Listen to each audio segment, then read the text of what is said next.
First of all, I'm very proud of these guys.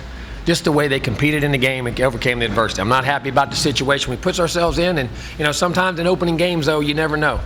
But what I do know is they got a bunch of competitors that care about each other and fight. Now, again, my hat's off. Ole Miss is a heck of a football team. That was two very good football teams out there that played a hard-fought game, and there was a lot of guys that stepped up and made roles and made plays, and it was a fun game to coach in when it was all over with. It was very exhausting while we did it, but that's what college football is about. And this opening weekend is that. But you can say one thing about our kids: they're competitive, and Ole Miss has great kids. They fought and battled right back and made it a heck of a game. So that's what it's about. But it's only one game, guys. It's one game. We got so much room to improve. We have so much stuff. Penalties. I mean, silly penalty. How many? I hate to even look. What we were. What was how many penalties we have? How many? Thank you, Gene. You're lovely. But I mean, that's ridiculous. But the thing we didn't have was a turnover, which I was very proud of that. We took care of the football. But we can't do that. But opening games, you hope you improve the first, the second, the third, and we got a lot of work to do. But if we do that, we have a chance. We have a chance to compete with people. And we got a heck of a schedule, so we better get better quick. But saying all that, this one's over with. Time to move on. All right, we'll open it up to Q&A. Once again, if you could please find a microphone. Coach, y'all got me confused. You going? Amy, you look like us in the first. You look like us in the first half. What we got? Coach, talk about DeAndre's performance. Were you surprised? How amazed were you by how he performed, his poise? No, I'm not surprised, but I wouldn't have been surprised if he would have. There was a couple times that he got a little shook and on the sideline and said. But the thing about it, he bounced back, and that's what he did in practice. In practice when we challenged him when. As I know, I put the heat on him sometimes in practice. But he is a kid who loves his team. His teammates believe in him, and he's a fighter. And he's a competitor, which I'm very proud of. But at the end of the day, it's one game. Now we got to get better and move on. About DeAndre, the pass at the end of the first half where he took the hit and delivered the ball. How big of a play was that? The drive at the end of the first half was critical. It got us back to a two-score game. No matter how bad you played, you're two possessions away from getting back in front. And then no one having the ball coming out the second half. And I think the confidence, and I'm going to tell you now, when you stand there and deliver one of them, you realize this is college football. And your teammates, that's when those teammates respect you. When they see you standing there and take those shots and, don't duck and winch away. And I thought it was tremendous. And I thought it was a drive of the game that gives us a chance to come back in the game. Now, and I'll say this now, our defense was outstanding in the second half. First half, they had their things. But that defense, after they felt us getting a surge on offense, they swarmed now. They created turnovers, they created sacks, they created havoc. And then there was two young kickers that did a pretty good job tonight. There was another Aguayo made every field goal, the punting and the kickoffs. Those guys had a big night. You got to remember now, you had two freshman kickers, a punter and a kicker and a kickoff guy with a freshman quarterback. That's there ain't many. I'm gonna tell you, it makes some sleepless nights. I promise you that. Andrea. Jimbo, the touchdown pass there at the end of the half just seemed to snap something in your team. Something clicked. Why do you think that is? Well, I think it's what you keep chopping, you keep sawing. Well, when you're in a heavyweight fight, man, when you're going to take shots. People are going to hit you. You know that. You just got to have the willingness to come back, and all of a sudden you start to say, man, I hit this. We got a rhythm, and I'm 2 plays away from getting back in this game. It creates the competition and the atmosphere. And the way they practice against each other, it's kind of the way the offense will dominate, then the defense will dominate, and they'll go back and forth, and that's why we practice like we do. But I think it just gives them hope. And then they realized that they could go do this and knew we had the ball coming out, and that's what we talked about. Keep chopping. Just keep chopping away. That trees will eventually fall.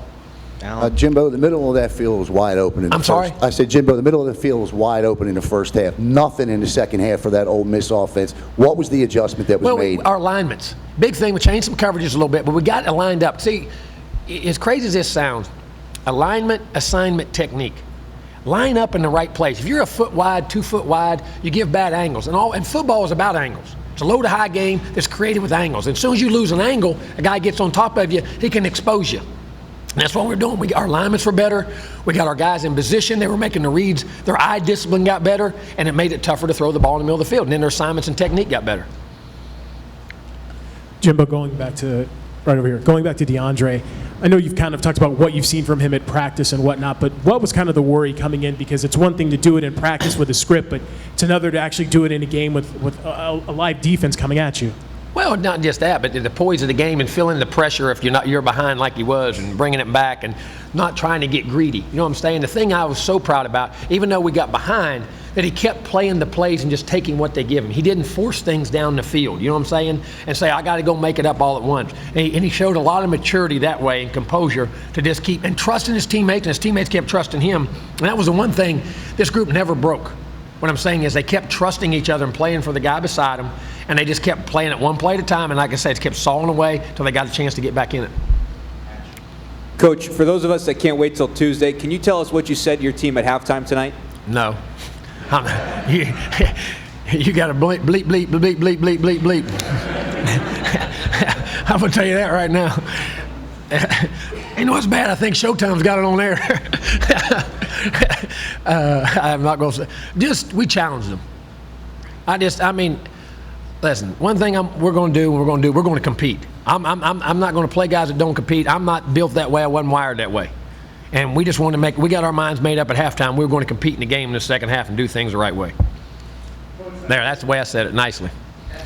Coach, back here, what does a win like this do for the ACC?